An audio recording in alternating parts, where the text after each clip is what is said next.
it's the Profit Answer Man, Rocky Lalvani. If you're new to the podcast, check out my interview with Mike Michalowicz. It's episode 2. You want to hear about each chapter in the Profit First book? Go back and listen to episodes 3 through 13. Episode 1 is the why and how. On the Profit Answer Man, we learn money mastery without all the complicated accounting mumbo-jumbo, using a simple system. Your accountant is too busy documenting your transactions and creating a rear-view mirror of what happened. My guess is you don't even look at the reports they sent you. If you're like most business owners, you struggle with this. It's not your fault. We're not taught money in school, and accountants are not taught how to be profitable.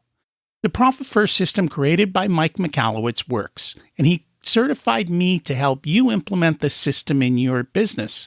Remember, the new equation is sales minus profit equals expenses. Let's face it, without cash flow, you can't pay your employees, buy needed materials, or pay your mortgage and support your family. I help you to do that and more so you can focus on the parts of the business you love and receive the rewards for your labor and investment into your business. The stronger you are as a business owner, the more jobs you create, the better we are as a country.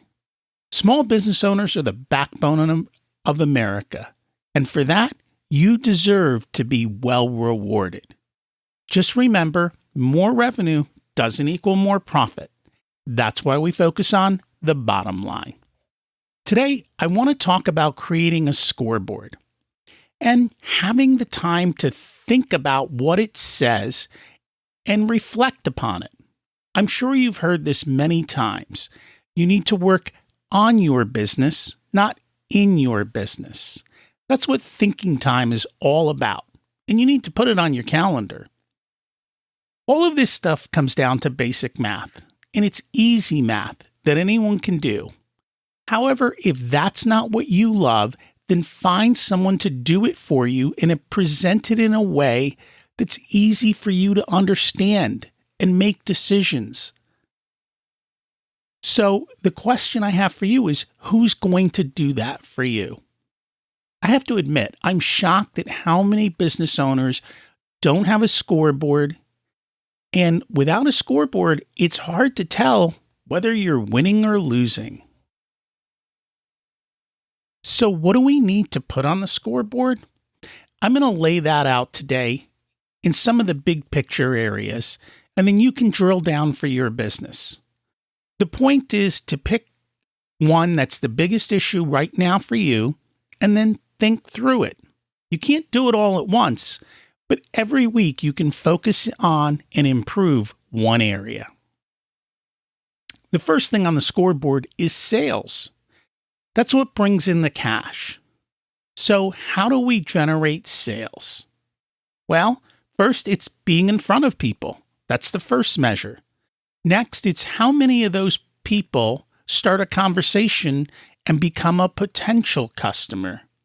And lastly, how many of those potential customers become clients? These numbers tend to be the same over time. For example, in your business, you might get in front of 100 people, and from that, you have 10 potential clients, and from that, you end up with 1 signed-up client. So now we know for sales, you need to be in front of 100 people to get 1 client. Now the thinking part comes down. If I can double my closing rate from 1 to 2, I have 100% improvement in sales. First, it's knowing the math, and then second is, how do I improve the math? What dashboards do you have in place to measure your math, and what are the specific data points you can collect for this? For a retail store, it may be the number of people walking in the door. For online, it might be website traffic. Maybe it's your outbound marketing. What are your measurables that lead to sales? Take a moment, think about it for your business, and create that dashboard. Next up, what's an average sale for you? By looking at the sales in your funnel, you can then predict your revenue over time. Also, as you saw above, one small change can lead to dramatic results. Do you reach out to past clients to see about them doing more business with you? Do your current clients have other needs that you can help them solve? Take the time to think and answer these questions, and then create a dashboard that helps you to see what they look like over time. Next, we also have to realize that our sales machine needs to be in harmony with our ability to serve our customers. Both parts need to be running at the same speed. This is why it's important to have a dashboard to tell you what needs to be done. If you have too many sales and you can't handle them, that ruins your reputation and it drives your employees crazy. So if you're seeing too much in sales come in or you've revved up that machine, you might need to slow it down. At the same point, if you don't have enough sales, you're going to bleed cash, and that can put you out of business. Weekly, you should be taking the time to look at this big picture metric and making small adjustments so that your sales are in line with your delivery capacity. Another metric on the delivery side is how much does it cost you to serve the client, and what is that margin? What are your fixed costs that you have to pay regardless of sales? How much in sales do you need to ensure you have every month to cover your fixed costs? Again, this is all basic math, and you need to know the metrics so you can think about where you are and what you need to do next. Again, you don't necessarily need to create and maintain the dashboard, but have somebody on your team get it for you. The other factor is cash flow. And we've talked about the value of projecting out 13 weeks or 1 quarter on a rolling basis. If you have a business that runs on an even longer time frame, then you need to plan out for that. It really doesn't matter how profitable you are if there's no cash to pay your bills. Next up is a dashboard of accounts payable and receivables. That's part of cash flow, and it's predictable when you take the time to think and look at it. Again, it's not necessarily your job to find the answer, but to review the answer and get someone to present it to you.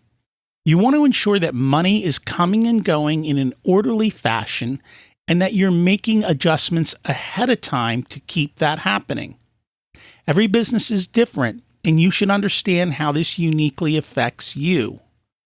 What can you do to improve your receivables and get paid faster? That's a thinking question. Again, what can you do to improve your receivables and get paid faster? Next up, take the time to figure out your profit per customer or per item based on the services or products you're selling. For many of you, the software you have may already do this for you. You just need to stop and look at what it's telling you. For others, if the software doesn't do this for you, grab 10 transactions and have someone figure out the math behind them to see how profitable you are. It's a good idea if you've got multiple different types of service lines or products to grab one of each to get a better idea of what that looks like. Most large companies will find that 20% of their business is highly profitable, 30 to 40% of it is unprofitable, and a lot of the rest is break even. The key here with this metric is to figure out the 20% that's highly profitable for you and then shift your business towards highly profitable choices. Next up on our dashboard is inventory levels. If you're a company that's got large inventories, you've got to figure out what's appropriate for your business, where you're at, and what your order cycle looks like. Large inventories drive down your cash on hand, and the longer the inventory sits, the less valuable it probably becomes. So you've got to ask yourself, how many days do you need on hand? What's the best ordering process? And how do you prevent mistakes in ordering? So think about that. Next up is, how can you find your inventory for less? How do you reduce your cost of goods? Is it cutting out a layer of middlemen? Finding a different supplier? I'm going to ask you, how often do you think about this? Are you too busy running your business? A big part of this is creating the dashboards and creating the time to think and review. Another thing to think about is, how do you deliver your product or service for less? Which, said another way, is, how do you increase your company's productivity? This is thinking time. Examine your processes and constantly ask yourself, why do we do it this way? Is there a better way? Go ask your employees to think. Usually the people on the front lines have the best answers, but we ignore them. So go ask, what can we do to improve, and how do we do this simpler and easier? Because too often we make things too complicated, but nobody spends the time to think and measure and be better at this. That's what companies like UPS do all the time. They're constantly thinking, how do we do this faster, simpler, easier? And they spend a lot of time thinking about it. That's your most valuable time. I don't want to overwhelm you, but those are just a few items that you can keep score of. I know there's a lot more, but let's keep it simple. Pick one area that we talked about today. Examine your score and then improve it. Small changes over time add up to a highly profitable business. You don't need to make big changes. 1% to 2% in major areas over a couple years can really turn your business around. Remember the theme, you don't need more resources. You need to be more resourceful. Thinking time, right? Let's focus on that bottom line and doing things for less. If you want help, you can have me as your Chief Profitability Officer, because you have your zone of genius and want to spend your time doing what you love. I only work with a handful of clients, so they get my full attention. I work with business owners who are growing to $500,000 to $5 million in revenue. Use the scheduling link in the show notes to get on my calendar and see if we're a good fit for each other and see if I can support you. If you want to learn about living the life of your dreams, check out my other podcast, Richer Soul. As we close out, let's repeat the mantra. Revenue is vanity, profit is sanity, and cash is king. Let's thrive and grow. Have a profitable life.